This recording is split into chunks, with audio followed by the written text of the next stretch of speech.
used to be a deciding factor in college admissions. Then droves of schools became test optional as testing became trickier during COVID. Our Sophia Thomas joins us live in studio to break down the latest trends in college applications. Sophia.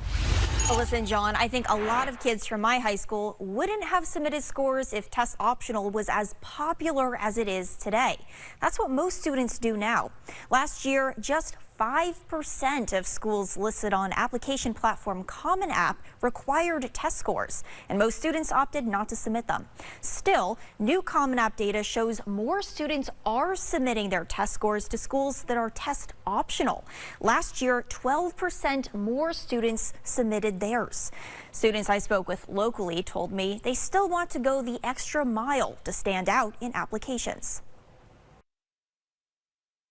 These Burlington High School juniors just started thinking about college. Test scores are top of mind, though most schools don't require them. Do you think you'd submit them anyway?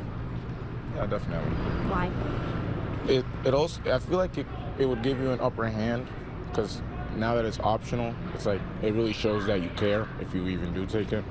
I want to show them that I can do all that stuff, like submit stuff, show them what I'm capable of doing in school. All 9 Vermont colleges listed on the Common App are test optional. UVM Director of Admissions Moses Murphy says going test optional made no difference in student outcomes. What we saw play out is that students who chose not to submit test scores performed very similarly to those who did, and therefore made the policy permanent. Junior Molly Hutton opted not to submit her scores. She says there were other, better ways to show UVM who she is. The essays and stuff has given me more of like a place to show my knowledge and to show who I am as a person, to help me integrate into the UVM community instead of just numbers on a paper. Murphy tells me about 60% of their students don't submit their test scores. He says that's remained consistent over the last few years. I was curious whether those who do submit scores have an upper hand. Is there still a tendency to maybe favor the person who is submitting test scores?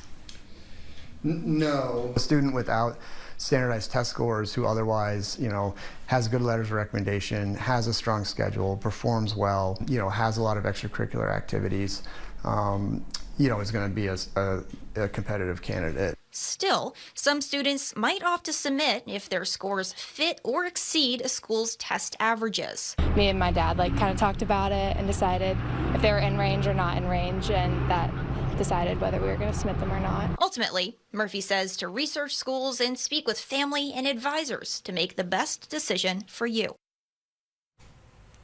I reached out to several other Vermont colleges but didn't hear back or was told they don't have data to share. Middlebury College, though, which is also test optional, says they haven't seen more applicants submitting test scores. John?